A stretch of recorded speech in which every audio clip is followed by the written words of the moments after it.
Yeah, okay, we can begin. Bore da bawb, good morning. Fy enw I ydy'r cynghorydd Austin Roberts a fi ydy cadeirydd Pwyllgor Trosolwg a Chraffu, Cyllid ac Adnoddau. Gallaf gadarnhau bod swyddog y Pwyllgor wedi cynnal gwiriad sain cyn dechrau'r cyfarfod. Felly dwi'n gobeithio eich bod chi pawb yn fy nghlywed. Hoffwn groesawu pawb i'r cyfarfod heddiw lle ydym yn mynychu o bell yn ogystal ac aelodau'r Pwyllgor. Mae gennym hefyd aelodau nad ydynt yn aelodau o'r Pwyllgor, aelodau'r cabinet a swyddogion yn ymuno â ni i gynorthwyo gyda'n trafodaethau. I'r rhai sy'n gwylio'r ffrwd yn fyw, mae seren ger enwau holl aelodau'r Pwyllgor. Bydd y cyfarfod yn cael ei recordio a'i ffrydio'n fyw ar wahân i'r eitem eithriedig a bydd ar gael i'w wylio ar ôl y cyfarfod. Os bydd y ffrwd fyw yn methu, bydd y cyfarfod yn parhau a bydd recordiad ar gael trwy wefan y cyngor ar ôl i'r cyfarfod dod i ben. Hoffwn atgoffa'r aelodau bod cyfleusterau cyfieithu ar gael ac i chi ddewis eich iaith. Os ydych yn dymuno siarad, defnyddiwch y swyddogaeth codi llaw. Gallwch hefyd defnyddio cyfleuster sgwrsio, ond sylwch efallai na fyddaf yn gallu monitro'r cyfleuster sgwrsio yn ystod y cyfarfod. Bydd pob meicroffon yn cael ei diffodd os ydych wedi dangos eich bod yn dymuno siarad, byddwch yn cael gwahoddiad i droi eich meicroffon ymlaen. Os ydych yn gadael eich dyfais am unrhyw reswm, a fydda'ch cystal a sicrhau ei fod wedi diffodd eich meicroffon a'ch fideo. Hoffwn atgoffa'r aelodau gan fod eitem eithriedig ar y rhaglen heddiw, mae dim ond ddylai allu clywed unrhyw eitemau cyfrinachol ac eithriedig sy'n cael ei trafod. Gai i ni cyn symud ymlaen at yr agenda, gai ddiolch i y cynghorydd Dave Rees am lenwi fewn drostai yn y cyfarfod dwytha. Diolch yn fawr i chi, y cynghorydd Rees. Iawn, i ffwrdd â ni at yr agenda. Ymddeiriadau am absenoldeb. Yeah, apologies have been received from Councillor Anne McCaffrey and also Amanda Hughes, Strategic Director, Finance and Resources. Diolch yn fawr. Oes unrhyw ymddeiriadau eraill? Na, iawn. Reit, eitem 2, datgan cysylltiad. Unrhyw datganiad? Nag oes, iawn. Eitem 3, materion brys. Oes unrhyw materion brys? No, not aware of anything, Chair, no. Diolch yn fawr. Eitem 4, cofnodion y Pwyllgor archwilio a llywodraethu ac yn halwyd ar yr 20 o'r 9 2021. Tudalena 4 i 14. Os na gynigydd bod hein yn gywir, ysgolwch yn dda. Cynghorydd Pauline Heap Williams, diolch yn fawr, a cynghorydd Jeff Corey yn eilio. Rydwch chi dangos eich dilo, ysgolwch yn dda, i ddweud bod chi'n fodlon? Iawn, mi fedra i gadarnhau bod hynna wedi'w basio. Reit, eitem nesaf ydy cofnodion bwrdd cyfleoedd Conwy, y 30 o Fedi 2000. Oh, sorry, Chair, minutes of the Audit and Governance Committee. Dwi'n ni wedi gwneud hwnnw. Oh, sorry. O'n i'n meddwl na rei diwetha y cyfarfod yma. Oce. Reit. Cofnodion bwrdd cyfleoedd Conwy, 30 o'r 9 2021. Os rhywun yn cynnig bod nhw'n gywir, na i gynnig bod nhw'n gywir, cos o'n i yn y cyfarfod. I'd like to move those minutes. Jeff. Thank you, Nigel. Fedrwch chi dangos eich dwylo, ysgwylwch chi dda. Diolch yn fawr. Fedra i ddatgan bod hynna yn gywir. Diolch yn fawr. Reit, eitem 6, cwestiynau i aelodau'r cabinet. Oes unrhyw gwestiynau, Sally? No questions, Chair. Iawn, dyna ni. Reit ta. Eitem 7, adroddiad blynyddol iechyd a diogelwch. Richard Evans, dwi'n meddwl, fydd yn cyflwyno hwn. Bore da, Richard. Good morning all. Thank you very much for having me, Bore da. I'll just present my screen now for you all. I hope you can see that now. It should be on screen. You can confirm that for me. Yeah, we can see it. Thank you very much. Okay, so this is the Corporate Health and Safety Annual Report on this 2020, 2021. So obviously looking back over that year that we had. This supplements and supports yearly reports, annual reports that we do every year. So there's a narrative here and comparisons along. So I'll go through the summary and key points, and obviously happy to take questions during or after, whenever the members want to come in. So as I said, this is the annual report from the 1st of April 2020 to the 31st of March 2021. During this period, the authority had no enforcement notices from the Health and Safety Executive or other regulators during this time. We recorded 655 accidents. That was a decrease on 44% on the previous year. Obviously, again, this report is overlaid with the experience of the COVID pandemic. For future analysis and comparisons, we will obviously be marking that as it won't be a true comparison on year. So our reports will look back on the 2019-2020 for comparables of working practices. During this time as well, our RIDO reports, which is the reporting of industrial diseases and dangerous occurrences that we have to report to the HSC, these are our most serious incidences, was 12, and that was a decrease of 18 in the previous year.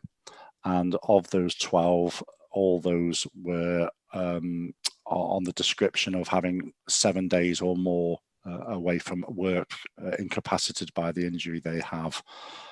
So if there is the lesser degree of RIDO reporting, then these are in the lesser degree of RIDO reporting. We have an annual site assessment survey that goes out. This is our corporate health and safety management system that we have all our occupied sites on. As you can see, there is 143 sites, and as I said, covering everything across education, ERF, social care, all our leisure centres, etc. So everything's in there. There's a decrease of non-compliances and partial compliances, so we were just down to 10 non-compliances and 41 partial compliances. And whilst we're working with those as well to try and get as perfect as we can, then please note as well, we had 7,429 compliances recorded there as fully compliant as well. The audit program that we have, that we run, was suspended again due to COVID. However, we did pick up work on COVID compliance visits, particularly, and each and every single CCBC site was visited, as well as those third-party providers, particularly in the domiciliary care sector, such as Crest, Livability, and other areas out like that, to ensure that our workplaces were COVID secure and had the best advice at the time there we had. We still continue to conduct investigations, and we do these in 3 levels. Higher levels and corporate health and safety take the lead. The medium levels then will work with the service coordinators, and low levels managers pick up as part of their day-to-day business there. 8 employees of that which we investigated had 2 work-related incidences, and 2 employees during this time had 180 days off, 123 days off of work respectively due to workplace incidences. We've our CAM system, obviously, you know, this is our corporate performance management system. We have a program in there called Incident Manager that we record all our instances on, accidents, instances, and near misses. And we had 655, I'm sorry, recorded in that process. CAM's hazard manager is our risk assessment system. And during this time as well, we've made major developments in that area, and that should be coming online now before Christmas this year. Unfortunately, due to, again, COVID, we had to suspend our corporate health and safety programme, particularly face-to-face training for a period of time. But we did manage to restart and completed 31 mandatory courses with 176 delegates attending. And we stayed statutory requirements where the law requires us to mitigate risks with training in some areas. So these were the most critical ones we had to start again. We've got again themes that we were running from last year and progressing was one of those was with the management of contractors policy, where we're trying to spread this excellent system that we've got for our management into the care sector and our third party providers, and we're obviously working closely with social care to do that. Within health and safety in schools during this time, we've worked more closer, more inclusively, fostering good relationships with head teachers more than we ever have before. We've had weekly, fortnightly meetings with head teachers from primary school services and also from the secondary schools, and also engaging with the unionised representatives there as well. I'll just skip past this one for a second, because this details as appendices there that details particularly with the response to COVID at the time as well. I've tried to put a narrative to. This is our forward work programme and what we really do, which is at the heart of everything we do. We have instigated and started during this time as well the corporate health and safety programme. What we try and do is hopefully provide vision and leadership through competent service. We ensure that the work we do has synergy with corporate objectives, values and systems. And we use this by having independent and interconnected management systems throughout the council.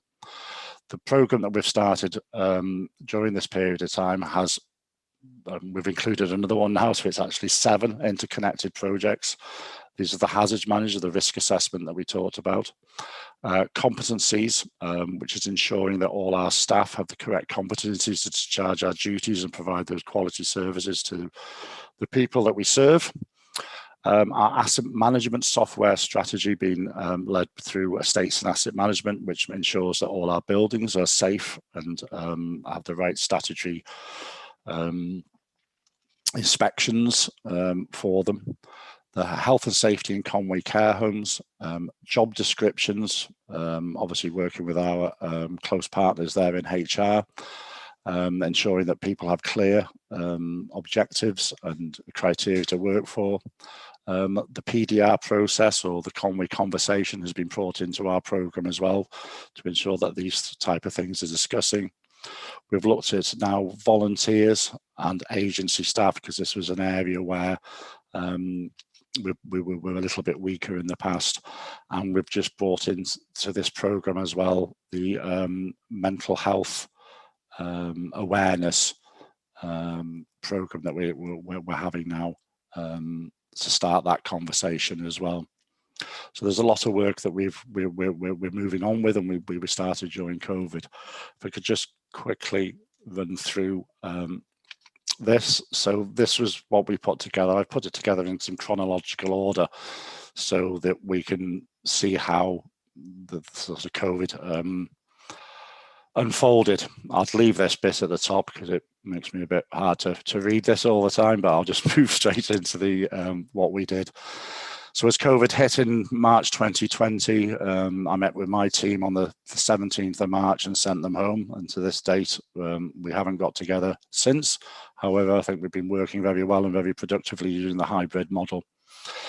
In 2020, as I said there, we tried to maintain business as usual. The health and safety program that we had already started with was already in traction, so we started to keep doing that. The health and safety site surveys were completed, even though we were starting into a pandemic, and these are conducted in January, February of each year, with us connecting an analysis during the March-April time for the figures that you've seen above. We obviously started picking up associated with work streams, supporting the CIW, reporting control measures on personal protective equipment, obviously a huge area at the beginning, especially with the lack of PPE that was around and the disparities about having to reuse it. My team was integral to setting up the PPE management system that worked for over a year, and we're also the first to grab those stocks and to actually start putting them out to our providers who are in desperate need of them. We have also attended our emergency response. I'm also the chair of the Civil Contingencies Operational Group, and we attached ourselves to different groups that were managing this situation as well. Obviously, the risk assessments go on, and we were analysing these, reading more information, everything from tag responses to the Safety Alliance groups, wherever the documentation was coming from, Welsh Government, English Government, and trying to rationalise these to make easy reads and some sense of all the different comms we were getting out. We've worked with all services, as you'd expect, as well, to ensure that all the risk assessments were consistent. We particularly took overview and oversight of anywhere where we were going to be working with it within 2 meters to ensure that that was correctly managed. We rewrote our training plans to try and get something up and going, and obviously using the hybrid model. There were some things that we did that probably people didn't see fruition to. Temporary accommodation. We were going around hotels in Llandudno looking for step down, step up accommodation for adults, children, and those that we couldn't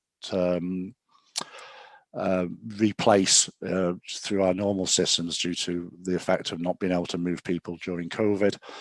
And we're obviously helping out as well with the field hospitals, the homeless houndie pumps, and the temporary morgue as well. I myself attended the North Wales Tactical Coordination Group, what they call as TCGs, as a representative Conway. And that was just March to July. I'm just conscious of time. I'm hoping that we have all had a read of this as well. So as we started to coming back a little bit, we joined the WorkWise 2020 and renewal projects as well, sitting on those and trying to help there as much as possible. We've talked about the guidance numerous times, sometimes, as I said there, many times per week as different information was coming out. We've obviously worked as well with other third parties such as Betsy Cadwallader and the Community Resource Team, Family First Centres, etc. As I mentioned before, Crest, Livability, Conway Connect, and those others.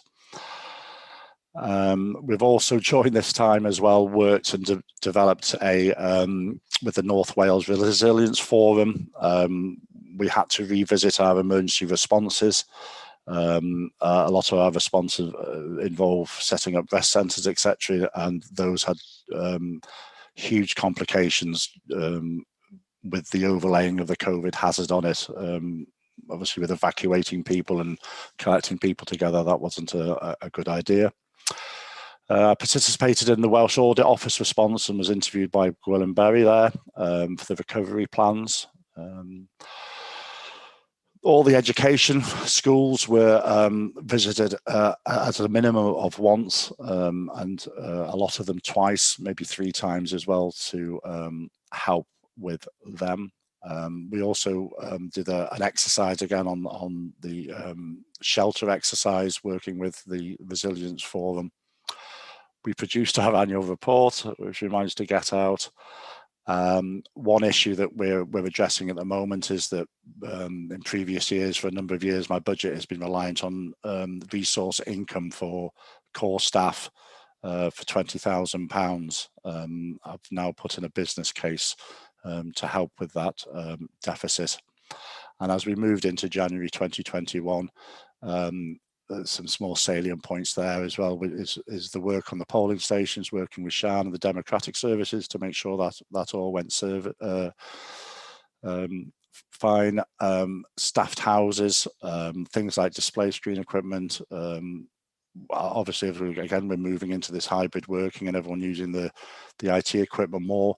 And again, we had a good base that we've had for a number of years that we could build on to make this go smoothly into to inform other procedures to ensure that we got the kit and the right criteria out there.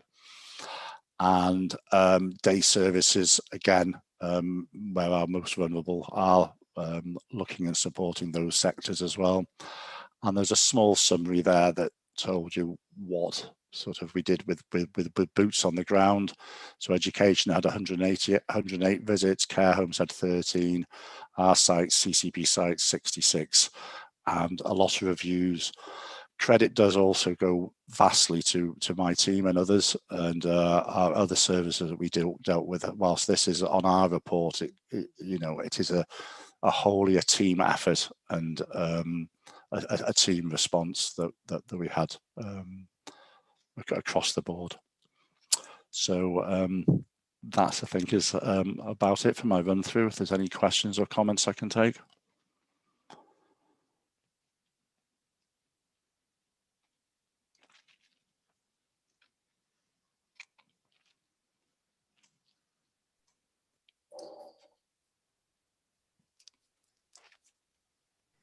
If the chair's talking, we can't hear him.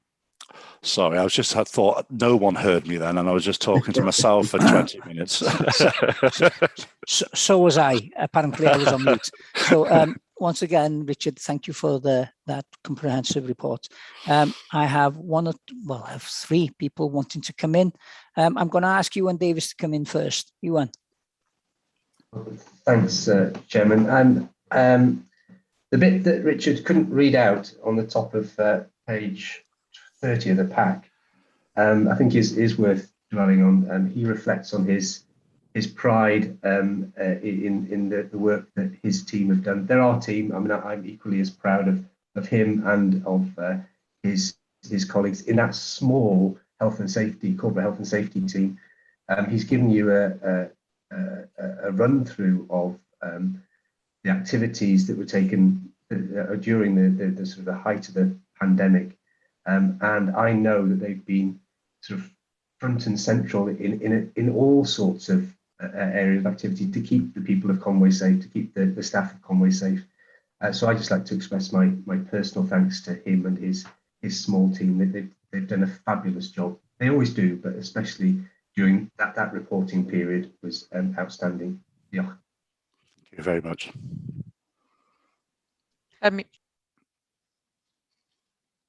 Diolch yn fawr, Iwan, a diolch yn fawr, Richard. Right, Councillor Peter Lewis.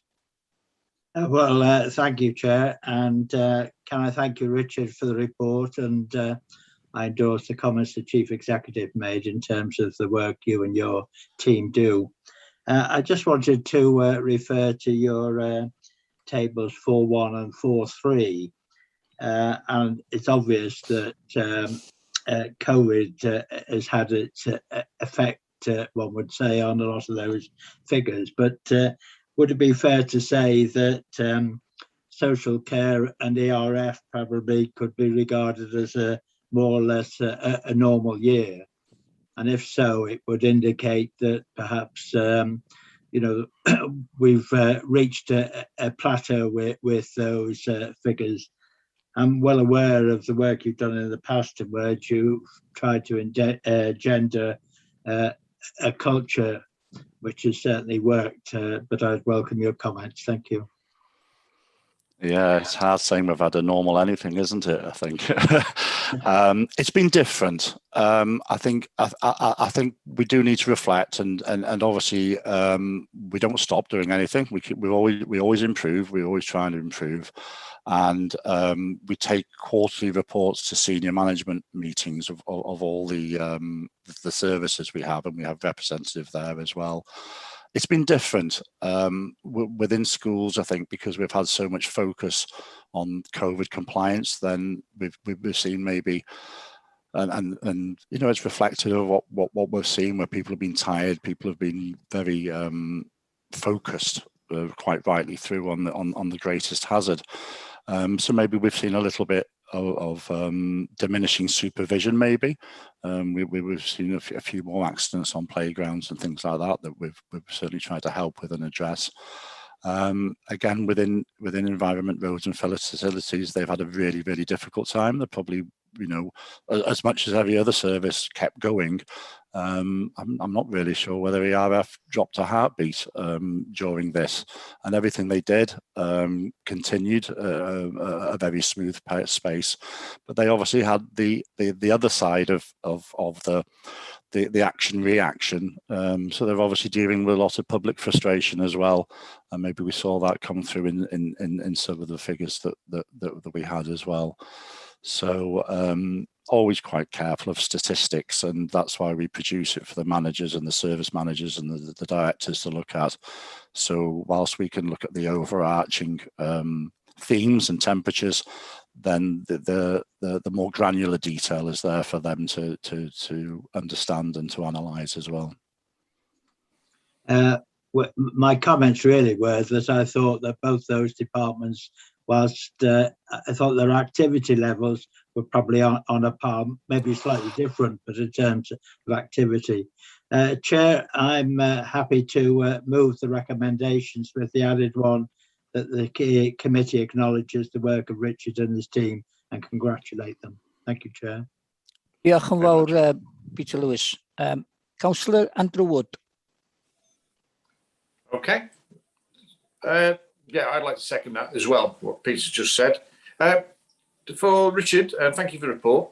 Just a quick one on table 4.2. Just can you explain the member of the public chart? It's quite consistent, but it goes down to 10% of the original. So I just don't understand what that derogation is. So if Richard can come back on that.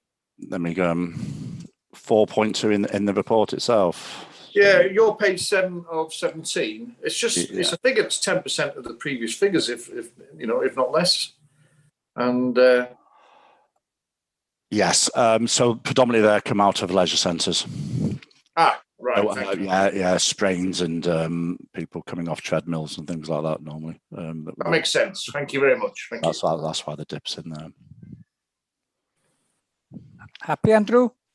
Yeah, no, it's good to, yeah, a bit more information on that member of the public. Well, yeah, that's fine, yeah. Okay, thank you. Cynghorydd Ifor Lloyd.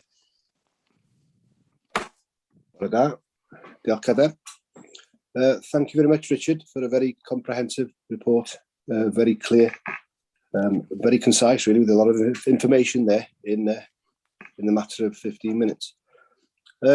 My question's on resilience, basically, under the Contingencies Act. We do share resources with other counties or other authorities with under the Civil Contingencies Act. Do you see us developing our own resilience officer in Conwy because of, well, climate change, and of course we've seen the need for more resilience as first responders during the last 2 years, and also as a knock-on effect from the COVID era. So that's my question, basically. I'm not sure whether I can give you a clear answer on that. We work very well with our colleagues from NewCRIPS, which is the North Wales Forum. So there's a group there that are intermediaries with the local resilience forum. I've been managing the civil contingencies operational group for about 3 or 4 years now, and we've made, I think, tremendous gains there, and I suppose it's following a pattern, really, that we put people who understand their responsibilities and are competent in the roles to manage them. So it's a collaborative approach. I don't really have the answer to whether we'd have something in-house, really. Sorry, I'm stumbling around on this because I don't have the answer. Ewan, thank you. I think my question is it worth exploring? That's all. If I could come in. Yeah, iawn Iwan, dewch i fewn. It's the sort of thing we always sort of keep under review. The regional service is working well, and we do have a specific officer within that regional service who has links with Conway. So we do have a Conway resilience officer, albeit employed within that regional service, and we keep it under review. I think the pandemic has demonstrated how well that service works alongside us and with us. So yeah, for now, I don't envisage us having our own resilience officer. But as I say, never say never. Ifor, ti'n hapus? Yndw, diolch. Diolch Iwan. Diolch Richard. Yeah. Thank you. Okay. Cynghorydd Samuel Rowlands. Thanks, Mr. Chairman, and let me just first echo the thanks for the efforts from Richard and his team through the pandemic. The word unprecedented has been thrown around a lot during the 18 months, but certainly for the work and efforts from Richard and his team, that's a word which is appropriate. Just looking at the report, Richard, in terms of recommendations, at 3.2, there's the recommendation for a business case to be pulled together to secure budget for core staff and further resources. I'm just wondering what sort of scale you expect that to be. So are we today supporting £1 million potential for you, or is it £1,000? What sort of scale we're talking about with that, do you think? 26, please. 26. Okay. Yeah, it's the 20k that through what we do, isn't it? We get cut and cut and cut every year, and then we go and find more money from places, and that's what I've been doing over the last few years. And some of it is about the wooden dollar, recharging internal services. Some of it is external services where we can, and partner organisations. So that's a shortfall that particularly COVID has shone the light on there. That's unsustainable. Really, it's a lot of pressure, and the other one is due to cuts in my service, and we'd end up with a very small administration resource that we've been providing 8 hours of non-contractual monies for the last couple of years. It's coming to an end as well. We just don't feel we could cope going down to 22 hours of admin support. So the other £5,000 in the budget report is for that as well. Thanks, Richard. This, of course, stays to support the creation of the business case, not to support the business case itself. Absolutely, yeah. Yes, thanks, Sam. And that has been done, and I have put that in with support from Council.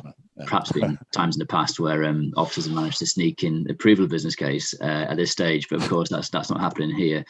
Just want to be clear also in terms of the funding which was received through COVID for your service, because I guess there would have been significant grants through to your service at all, was there, from Welsh Government, or was that just in overall part? How did that work? Yeah,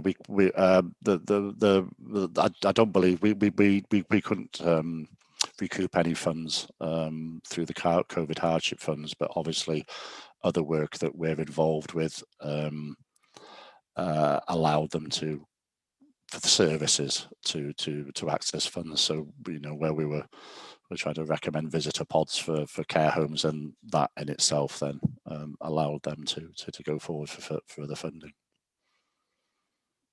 Thank you. Iawn, Sam? Da iawn. Reit, wel, does gennai neb arall eisiau siarad, felly dwi wedi cael cynigydd, dwi wedi cael eilydd. Fedra I ofyn I chi dangos dwylo eich bod chi'n barod I dderbyn ac I nodi'r adroddiad, os gwelwch chi dda. Diolch yn fawr, mi fedra I gadarnhau bod hynna wedi...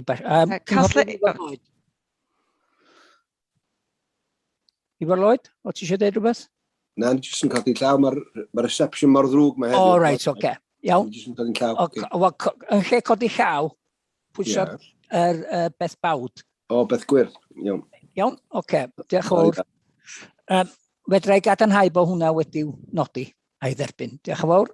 Mi awn ni ymlaen i eitem 8, prosiect hygyrchedd y wefan, adroddiad diwedd prosiect.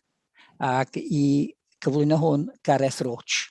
I've just had a message from Gareth. He's having some connection issues. He's had to restart, so he should be joining us hopefully in the next minute or so.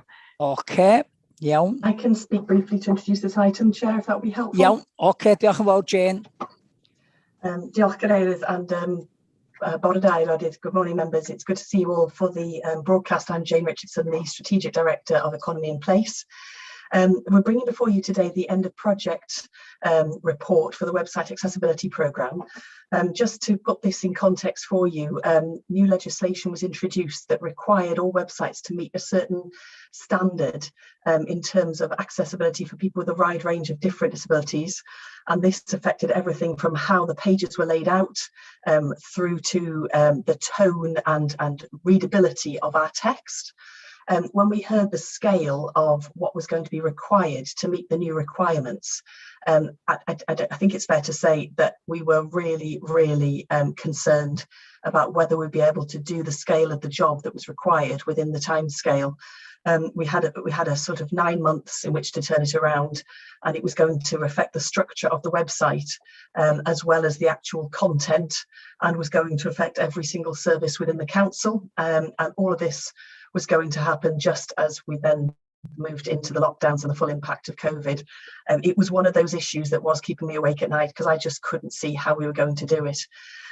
You'll hear when Gareth's able to join us the approach that we took in order to do that. And so often, members, we bring a report to you that says something's gone a bit wrong here. Please, can we have an extra money for this? We need to learn some lessons. We don't often bring a report, I think, that says we had a big problem. We put a project together to address it, and we have delivered really successfully, exactly on time, on budget, and to the required quality. So I was really determined that you should be able to hear a really positive success story and just how all departments across the council came together in a completely new way to deliver this really large-scale project across the whole of the organisation during a lockdown. And it's something that's given me enormous satisfaction over the last 12 to 18 months to see this work being delivered. And I really hoped that it would do the same for you. So that's why it's coming before you today, members. And I'm wondering now, Sally, is Gareth with us to talk to the report? He's not, I'm afraid. No, he's still having issues. Is he? Okay. I know there are problems with the email this morning, but I've sent him the joining details. So fingers crossed. Okay.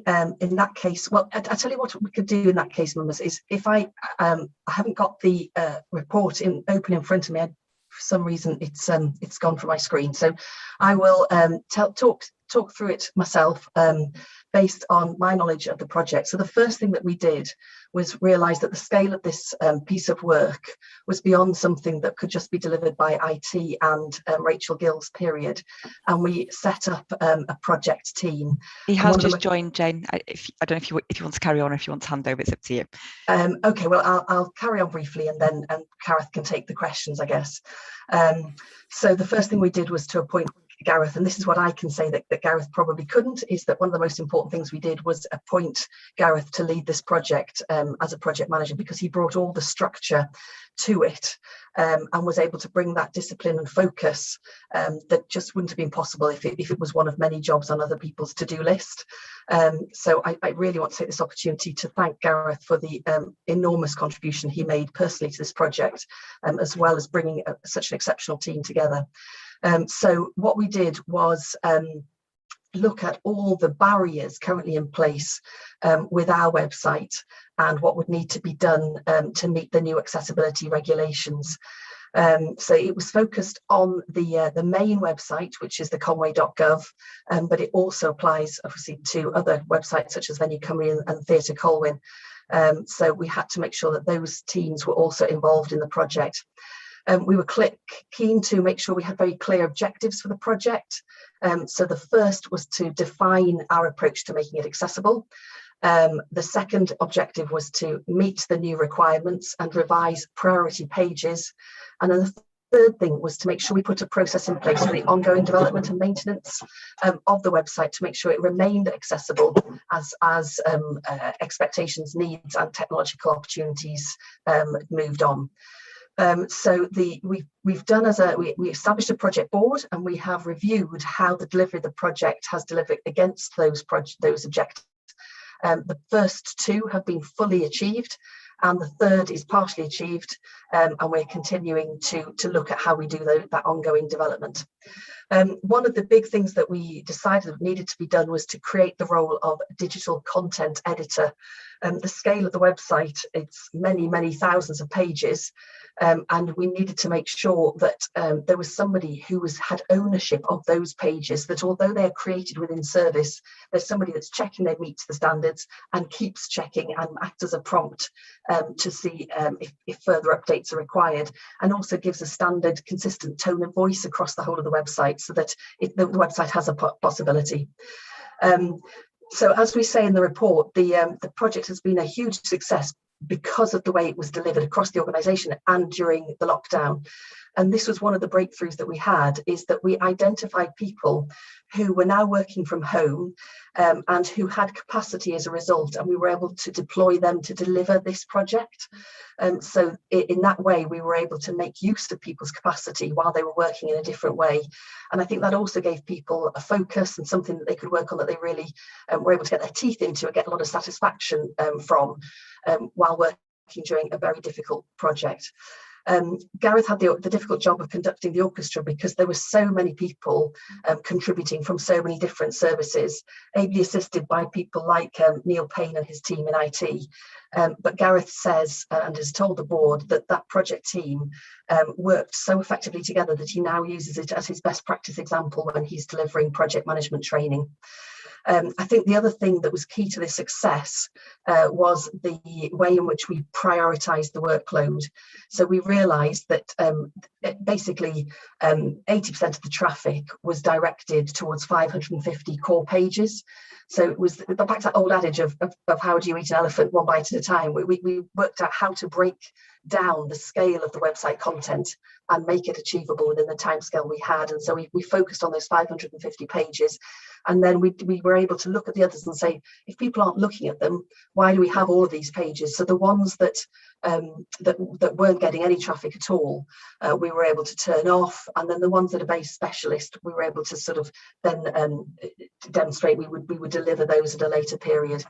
So I think those coming together, those factors of the clear prioritisation, cross-organisational buy-in from every service, making use of people's capacity during the lockdown, and having very clear, strong, structured project management, reporting into a project board with a clear brief and the full support of the portfolio holder, all contributed to make this a very successful project. And as you can see, we now have an accessible website meeting all the new requirements in a very dynamic and hopefully engaging way.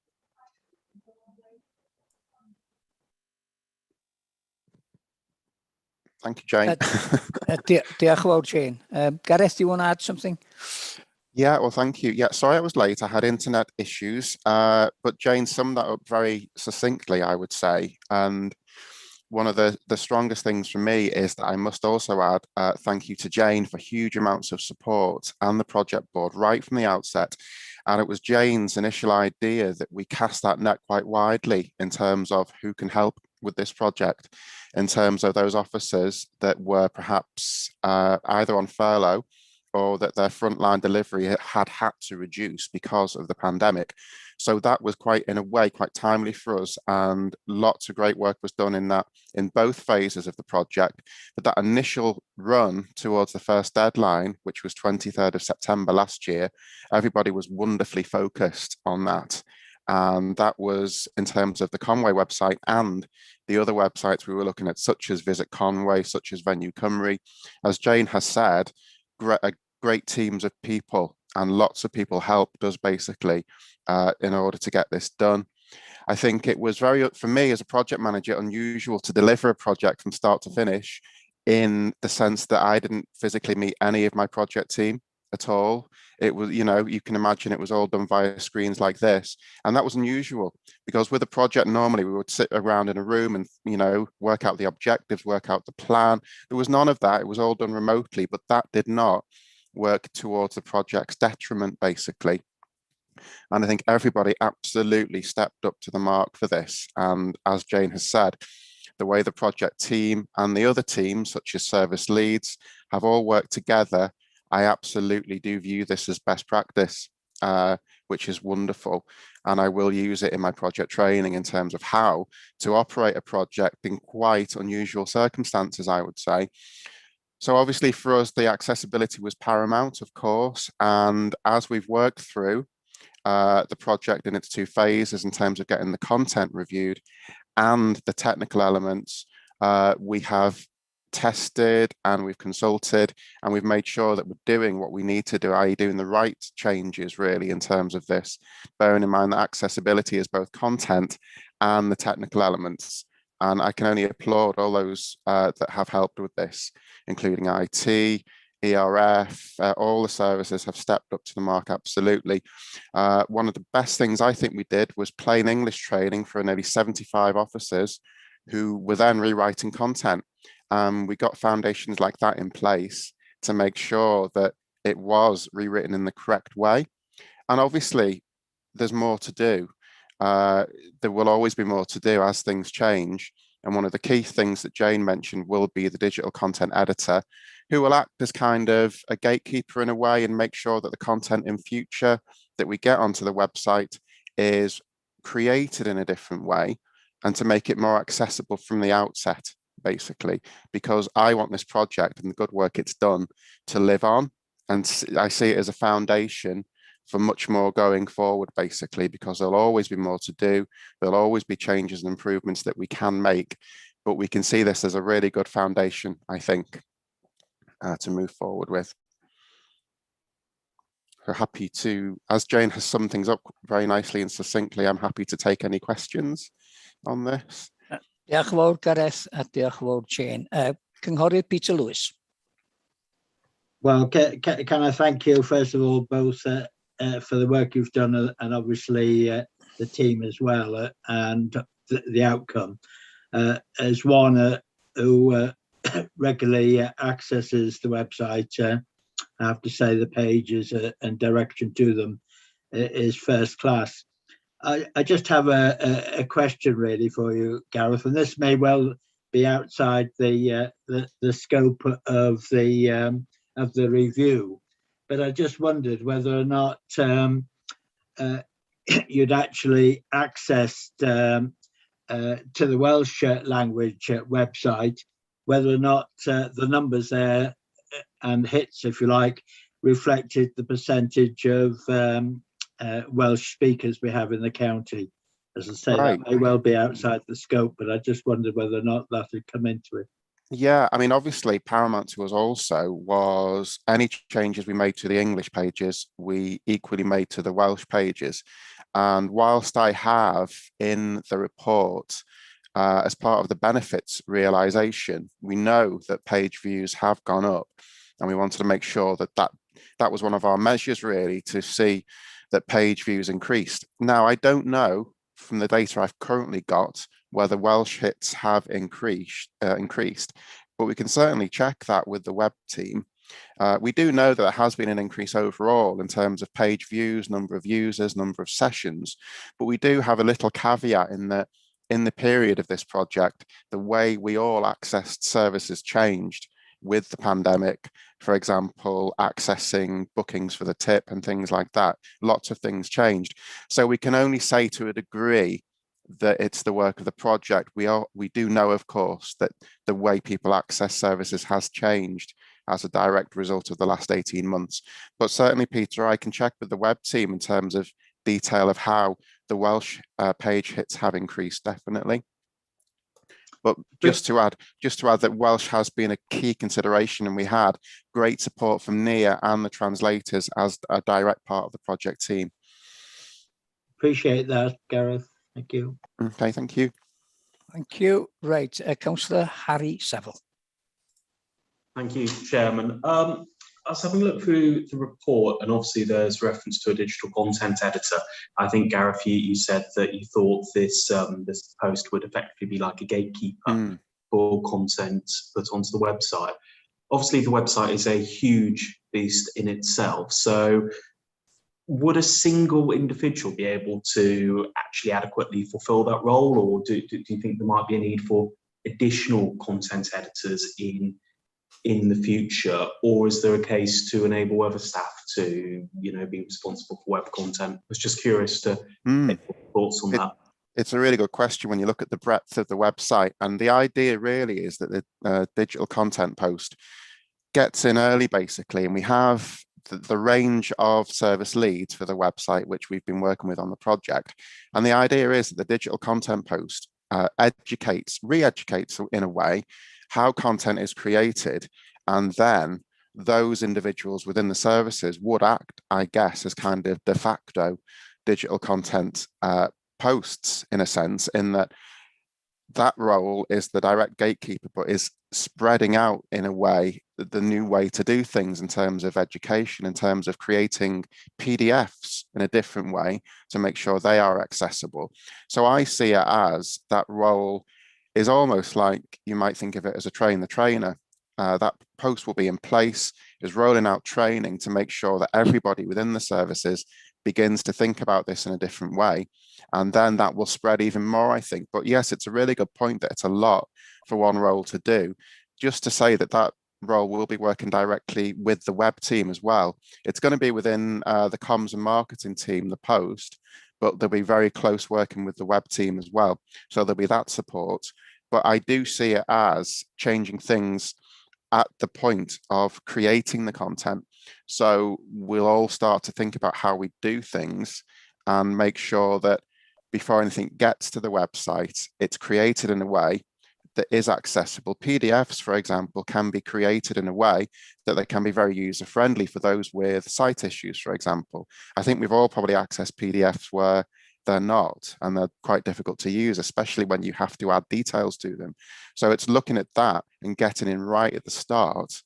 And then when that training is out there, there'll be full support, there'll be full guidance. I see it as those within the services are able to then spread that further. So it's, yes, I agree, it's a lot. It seems a lot for one person to do, but it will be ably assisted by the web team and then those within the services. No, that's great. Thank you. Chairman, okay. Has anyone proposed the recommendation? No. Are you going to? Oh yeah, I'm more than happy to. I mean, I'd only add to the comments I've made. Local authority websites, and I've dealt with or looked at the websites of every local authority in North Wales in a previous employment. They're normally an absolute nightmare to get around. But once again, Conway, I think, stands head and shoulders above all of our competitors, well, not competitors, but peers in North Wales. So yeah, more than happy to propose a recommendation and actually commend the work of this. Thank you. Really good. And Gareth, thank you for feedback about that particular post. Diolch yn fawr, Harry. Thank you. Reit, mae'r arweinydd, dwi am mynd drosodd rwan at arweinydd y cynghorydd Charles McCoubry. Bore da, Charlie. Bore da, Austin, diolch Gareth. Thanks for letting me speak.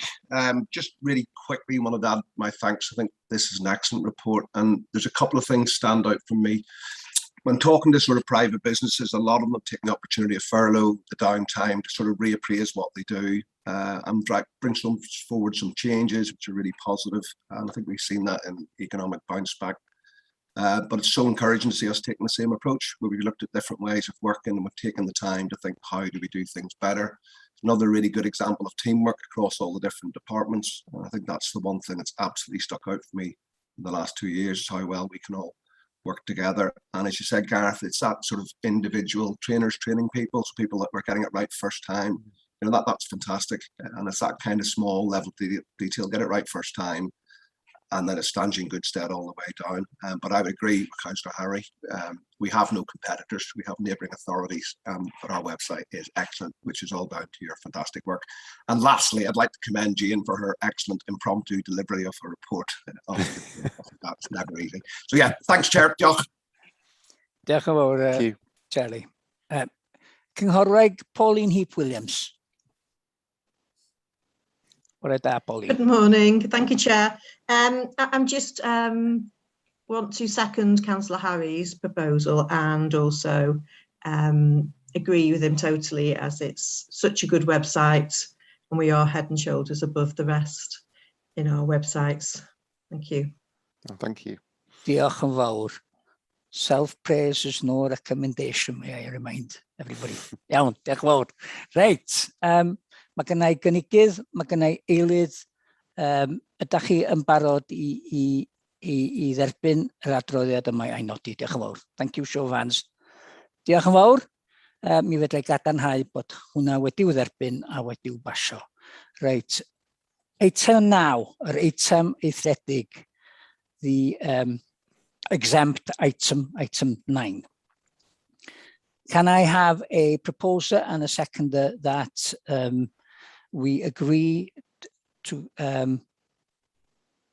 that we go into the meeting, the exempt meeting, please? I propose, Chair. Diolch yn fawr, Peter Lewis. Eilydd? Happy to second that, Chair. Thank you, Nigel. Can I have a show of hands, please? Diolch yn fawr. Sally?